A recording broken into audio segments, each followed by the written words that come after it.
लिखिए, हेडिंग डाल ली, लिखो।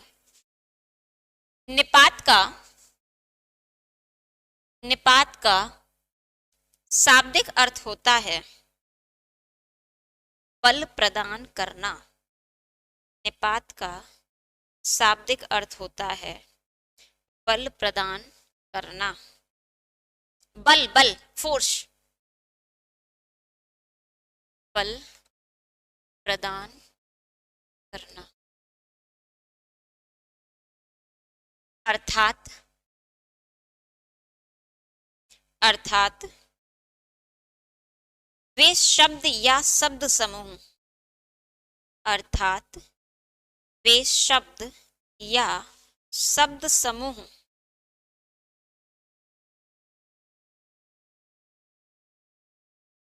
जो वाक्य को अतिरिक्त भावार्थ प्रदान करते हैं, वे शब्द या शब्द समूह वाक्य को अतिरिक्त भावार्थ प्रदान करते हैं, अतिरिक्त भावार्थ प्रदान करते हैं, निपात कहलाते हैं, निपात कहलाते हैं या निपात होते हैं। ऐसे शब्द समूह जो अतिरिक्त भावार्थ प्रदान करते हैं। जैसे एग्जाम्पल के तौर पर अगर आप समझना चाहिए, मैंने कहा मैं बाजार जाऊंगी, सामान्य बात है। लेकिन अगर मैंने कहा मैं बाजार ही जाऊंगी, इसका मतलब मैं कहीं नहीं जाऊंगी, सिर्फ कहाँ जाऊंगी, बाजार। और मान लीजिए मैंने इसी बात को कहा मैं भी बाजार जाऊंगी, तो जैसे भी लगा नहीं, कोई और जा रहा था और आपको भी जाना है, आपने अपनी बात को दबाव से कहा। तो ऐसे अव्यय शब्द जो अपनी बात को अतिरिक्त दबाव के साथ, अब इसमें एक शब्द जुड़ा, चलो मैं लिख के बताती हूँ। जैसे मैंने एक शब्द लिखा, एक वाक्य कहा, मैं बाजार जाऊंगा।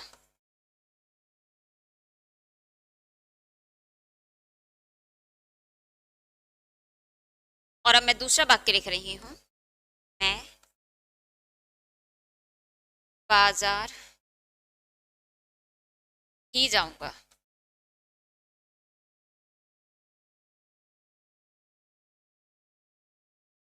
या मान लीजिए मैंने एक और वाक्य लिख दिया, मैं ही बाजार जाऊंगा।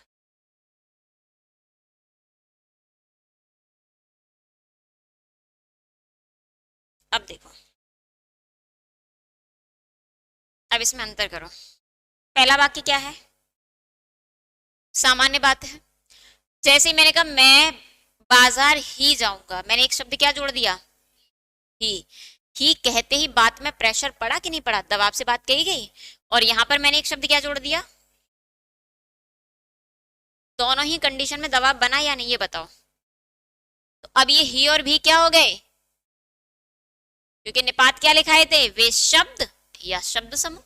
कई बार हम एक शब्द से अपनी बात को दबाव नहीं दे पाते, एक से ज्यादा शब्द लेने पड़ते हैं। तो ऐसे शब्द या ऐसे शब्द समूह जो अतिरिक्त भावार्थ के साथ वाक्य को प्रकट करें या वाक्य को अतिरिक्त भावार्थ दे दें, वो क्या कहलाते हैं, निपात कहलाते हैं। लिखो फटाफट से।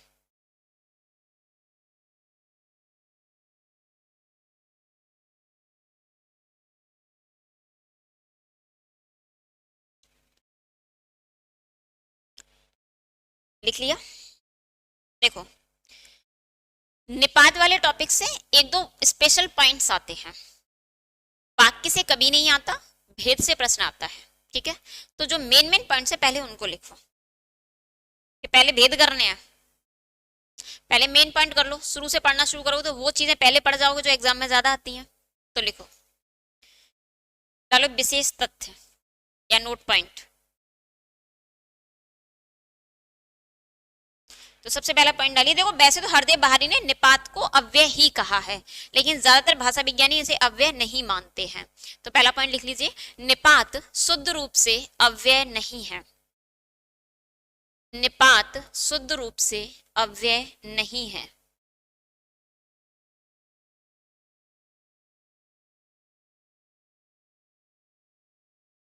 नेक्स्ट पॉइंट, सभी अव्यय शब्दों का सभी अव्यय शब्दों का अर्थ होता है। सभी अव्यय शब्दों का अर्थ होता है।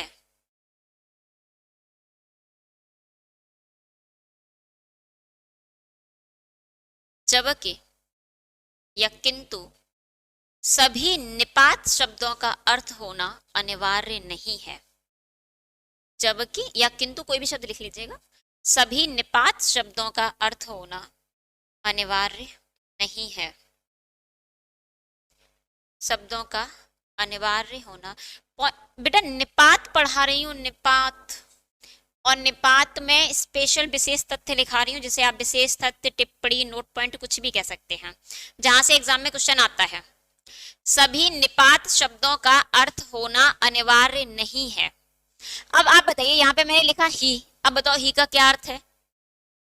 कोई अर्थ नहीं है। भी का कोई अर्थ है? यानी जितने भी अव्यय शब्द होंगे उनका एक सर्टेन अर्थ होगा, एक निश्चित अर्थ होगा, लेकिन निपात का अर्थ हो भी सकता है और नहीं भी हो सकता है, तो अनिवार्य नहीं है। और ऐसा भी नहीं कि नहीं होगा, हो सकता है और नहीं भी हो सकता। इतनी सी बात समझ में आ गई। अब एक स्पेशल पॉइंट जहां से क्वेश्चन सबसे ज्यादा बनता है, लिखो सबसे, उस पर तो आप तारे वारे जो भी लगाना चाहो, चंदा तारे सब लगा देना, या PIP जो भी लिखना चाहो लिखो। निपात, निपात वाक्य के सहायक शब्द होते हुए भी,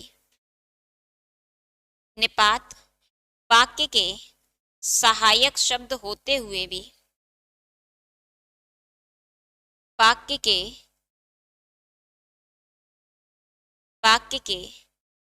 अंग नहीं माने जाते। निपात वाक्य के सहायक शब्द होते हुए भी वाक्य के अंग नहीं माने जाते। समझा दे पूरा निपात। देखो हम पढ़ रहे हैं अव्यय, अव्यय के मुख्य भेद थे 4 और एक अन्य भेद होता है निपात। निपात का अगर शाब्दिक अर्थ एग्जामिनर पूछ ले तो उसका शाब्दिक अर्थ क्या है? फल प्रदान करना। और डेफिनेशंस क्या है कि वे शब्द या शब्द समूह जो वाक्य को अतिरिक्त भावार्थ प्रदान कर दें वही क्या कहलाते हैं? निपात कहलाते हैं। जैसे मैंने सामान्य से बात कही कि मैं बाजार जाऊंगी या मैं बाजार जाऊंगा, तो ये सामान्य बात है। लेकिन आपने कहा मैं पढ़ूंगा, आप याद करके नहीं लाए, आपने कहा मैं कल याद कर लाऊंगा, सामान्य बात है। आपने कहा नहीं मैं कल ही याद करके लाऊंगा, तो बाकी कैसी रही? प्रेशराइज के साथ, दबाव के साथ रही। या मैं भी कल याद करके लाऊंगा। एक बच्चे ने कहा मैडम कल याद कर लाऊंगा, मैडम ने कुछ नहीं कहा, तो आपने भी दबाव से कह दिया मैं भी कल कर लाऊंगा। तो वे शब्द, अब जो ही था, जो भी था, या मान लीजिए आपने कहा मैं कल तक याद कर लाऊंगा, तो ये भी क्या है? आप एश्योरिटी दे रहे हैं। तो ऐसे शब्द, ऐसे शब्दांश, शब्द समूह, शब्दांश नहीं सॉरी, जो वाक्य को अतिरिक्त भावार्थ प्रदान करते हैं वही क्या कहलाते हैं? निपात कहलाते हैं। इसमें एग्जाम में जो क्वेश्चन आता है वो सबसे ज्यादा क्वेश्चन यहीं से बनता है कि वे शब्द जो वाक्य के सहायक शब्द होते हुए भी वाक्य के अंग नहीं होते, उन्हें क्या कहते हैं? तो उन्हें क्या कहते हैं? निपात कहते हैं। इतनी सी बात समझ में आ रही है। दूसरा पॉइंट वो ये भी पूछ लेता है कि निम्न में से ऐसा कौन है जो शुद्ध रूप से अव्यय नहीं है? तो वो कौन है? निपात है। या वो ये भी पूछ लेता है कि ऐसा कौन सा शब्द है इसका अर्थ होना अनिवार्य नहीं है? तो निपात का अर्थ होना भी अनिवार्य नहीं है। इतनी सी बात समझ में आएगी। मान लीजिए एग्जाम में क्वेश्चन आपका निपात से 10 बार पूछा गया है, तो 5 बार तो यही पूछा जाने की संभावना है कि वे शब्द जो वाक्य के सहायक शब्द होते हुए भी वाक्य के अंग नहीं होते, उन्हें क्या कहते हैं? इसीलिए मैंने कहा था कि बहुत इंपॉर्टेंट पॉइंट है, उसको ठीक से याद कर लेना। इतनी सी बात समझ में आ गई। अगला जो क्वेश्चन बनने की संभावना बहुत कम रहती है लेकिन बनता है, तो वो पूछ लेता है निपात के भेद कितने होते हैं? तो हेडिंग डाल लीजिए निपात के भेद। और निपात के भेद के बाद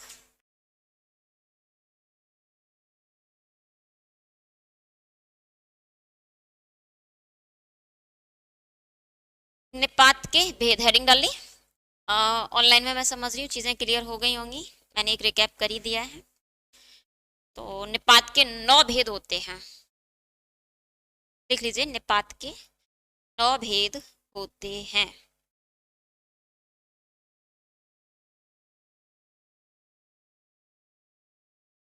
अब आपके पास 2 ऑप्शन हैं।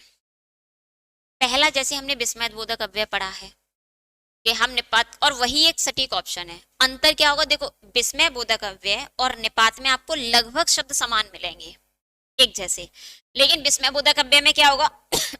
विस्मयबोधक चिन्ह लगा होगा। आपने कहा हाँ मैं कल कर लाऊंगा, लेकिन विस्मय बोधक चिन्ह नहीं लगा तो फिर क्या हो जाएगा, निपात हो जाएगा। इतनी सी बात समझ में आ रही है। तो आप हेडिंग डाल लीजिए, शब्द लिखते जाइए। इस टॉपिक को आज ही समाप्त कर ले, कल पर क्यों छोड़ना है ना। तो चलिए सबसे पहले हेडिंग डालिए। हेडिंग तो डाल ली ना, विस्मय बोधक अव्यय के भेद, और ये भी डाल लिया कितने होते हैं, 9। तो सबसे पहले डालिए स्वीकार्य।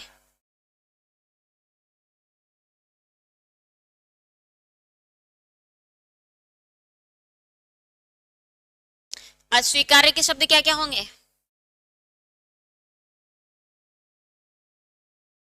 हाँ नंबर फर्स्ट है, हाँ इसमें आपको विस्मय बोधक चिन्ह नहीं लगाना है। हाँ, जी, जी हाँ, ठीक, आधे, ठीक, आधे। अब सही है, चलो समझ में आ गया। सेकंड, नकारार्थ।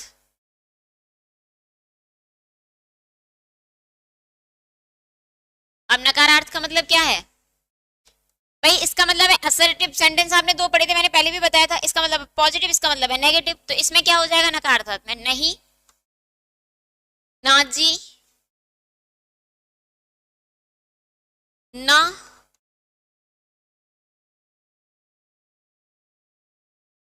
अगला लिखिए निषेधार्थ।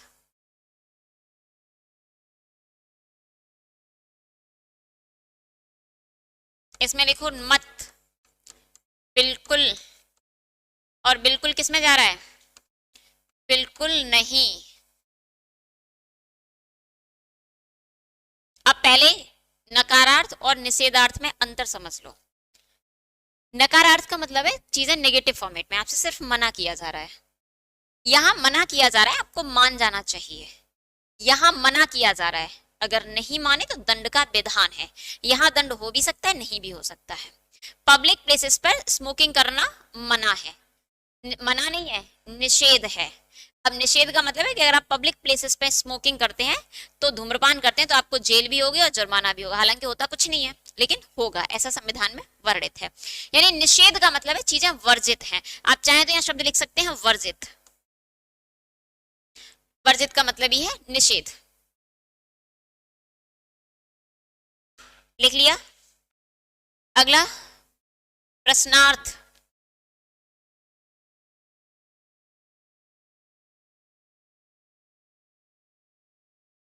अब प्रश्नार्थ का मतलब क्या होगा, प्रश्नार्थक कर लीजिए। क्यों, कई बार हम प्रश्न पूछते हैं क्यों, ऐसा क्यों हुआ, क्यों, कब, कैसे, कहां, क्यों, कब, कैसे, कहां,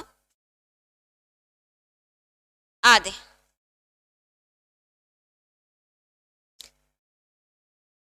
नेक्स्ट, विस्मय बोधक। और बस ये दोनों एक दूसरे को ओवरलैप करते हैं, क्योंकि जहां भी विस्मय है वहां विस्मय बोधक चिन्ह होगा। एग्जामिनर कभी भी आपको एक वाक्य देकर दोनों नहीं पूछेगा, क्योंकि विस्मय बोधक जहां भी होता है वहां चिन्ह होता है। तो लिख लीजिए अरे, क्या, क्यों।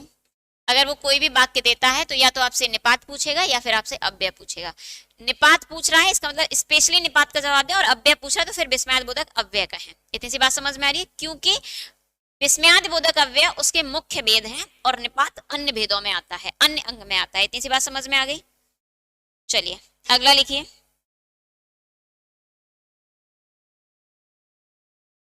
आपसे पूछा गया अरे कहां जा रहे हो, या अरे ये क्या हुआ। अब जैसे ही आपसे किसी बात को सिंपली पूछा जाएगा, सामान्य निपात बोलने से ही पता चलते हैं, इसीलिए वाक्य देकर से भेद नहीं पूछता। इसलिए मैंने कहा ना, जहां से प्रश्न आता है वो थ्योरेटिकल आता है, और वो 3 पॉइंट से आएगा। एक बार बस पूछा गया निपात के भेद कितने होते हैं, आपका आंसर होगा 9। बहुत ज्यादा हुआ तो वो नाम दे देगा। बात समझ में आ रही है। अगर उसने विस्मयाद बोधक दिया और उसने कहा अरे ये क्या हुआ, तो विस्मय भी है और दबाव भी है। अब एग्जामिनर ने आपसे पूछा अरे ये क्या हुआ में निपात कौन सा है, वो स्पेशली दे निपात, तब आप कहेंगे विस्मय बोधक। लेकिन अगर उसने सिंपली पूछ लिया कि इसमें अव्यय कौन सा है, तो आपका जवाब होगा विस्मयादि बोधक अव्यय, क्योंकि विस्मयादि बोधक अव्यय अव्यय के मुख्य भेद हैं, निपात अन्य भेद में चला जाता है। हालांकि हरदेव बहारी ने इसको निपात का ही अव्यय का ही भेद निपात को माना है, 5 भेद माने हैं, लेकिन ज्यादातर भाषा विज्ञानी से अन्य भेद में मानते हैं। इतनी सी बात समझ में आ गई, हाँ या ना? चलिए आगे लिखिए, बलदायक या सीमा बोधक।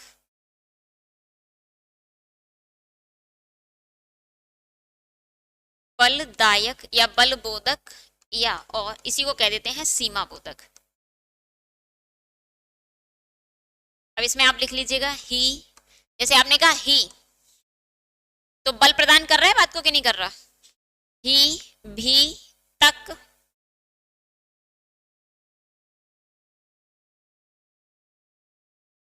ही, भी, तक, मात्र, केवल,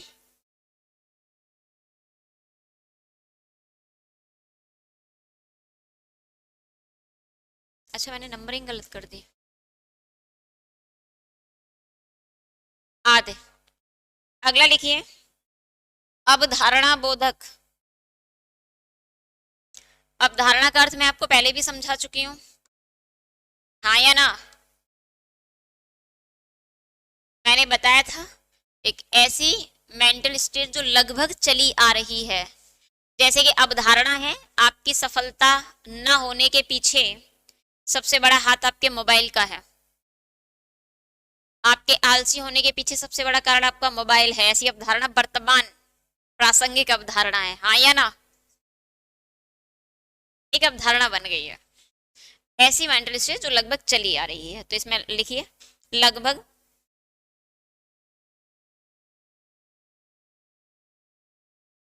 ठीक, लगातार, निरंतर, आदि। अगला लिखिए, तुलना बोधक। तुलना बोधक, और तुलना बोधक में तो आप लिख लीजिए सा, सी, से, सम, सरिस, आदि। जैसे ना वह उसके जैसा, तो सा आ गया ना, सा, सी, से, सम या समान। और अंतिम लिखिए आदर सूचक। आदर सूचक, आदर सूचक में लिखिए जी। आप कहते हो मम्मी जी, पापा जी, भैया जी,